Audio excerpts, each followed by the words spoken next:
All right, breaking overnight. This could be something. President Trump has confirmed that he will meet with New York City Mayor-elect Zohran Mamdani at the White House tomorrow. The president posted, Communist Mayor of New York City Zohran Mamdani has asked for a meeting.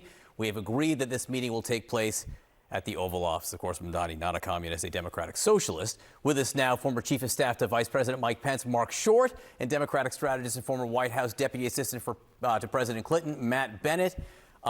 Matt, this meeting, who gets more from it, and what are the incentives there?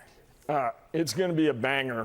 Who knows what's going to come out of this? I don't think that Mamdani is going to show up with gold bars to try to bribe Trump the way others have. I do think that both of them get advantage from the fight. I mean, Mamdani clearly ran against Trump. Trump loves to talk about Mamdani. I will say Republicans, the polling in the last few days, Republicans is very, very bad. The one bright spot for them is getting to try to turn Democrats into Democratic socialists. That's the thing that we're worried about. And I think bringing Mamdani to the White House gives Trump the opportunity to put him on the big stage that way, and that could be an advantage to Trump and Republicans. But Mamdani's pretty clever, and he may slip the noose. I mean, what's the risk, Mark, for either of them for this to be a mess, frankly? Or are they both incentivized to have this be fireworks? I think they're both incentivized, John. I think the reality is that they're two, obviously, both figures from New York, both populist, one on the left, one more on the right. I agree with Matt. I think that for both of them, they need a political foil. And I think for the president's team, Mamdani serves as a great foil. And Mamdani's election was largely centered about running against Trump. I think, unfortunately, though, despite their need to both have foils, John, with Mamdani looking to have the government take over grocery stores and this administration looking to have more and more state-owned enterprises, they may find they agree more economically than one might think. Oh, I did not have that on my bingo card.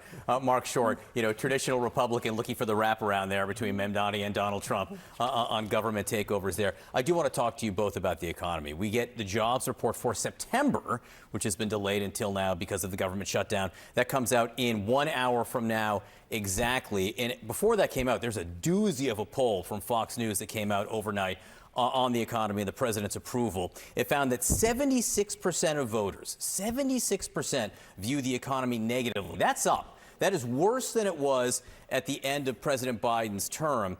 And in this poll, voters say that it is President Trump who is more responsible by about 2 to 1. I mean, 62% say Trump is more responsible for the economic conditions. Just 32% say Biden. And look among Republicans there. I mean, even among Republicans, Trump is barely ahead. Mark, what do you think of these numbers? How much of a weight now is the economy on this administration?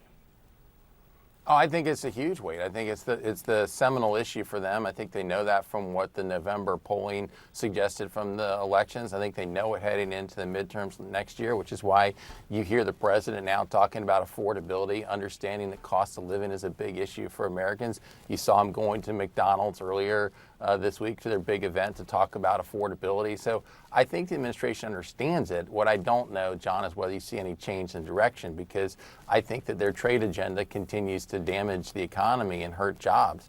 I think for President Trump, he was elected to fix the border and to lower inflation, heal the economy. And whether you agree with how he's done the border, he's been incredibly successful in making sure there's no more of the chaos that there was in the Biden administration. But on the economy, you continue to see cost of living numbers high. The jobs reports the last several months have been incredibly meager.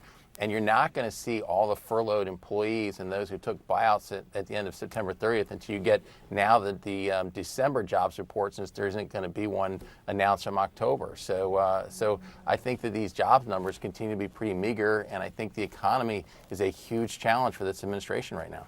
So, Matt, what does that mean for Democrats? They just had a very successful off-year election, New Jersey, Virginia.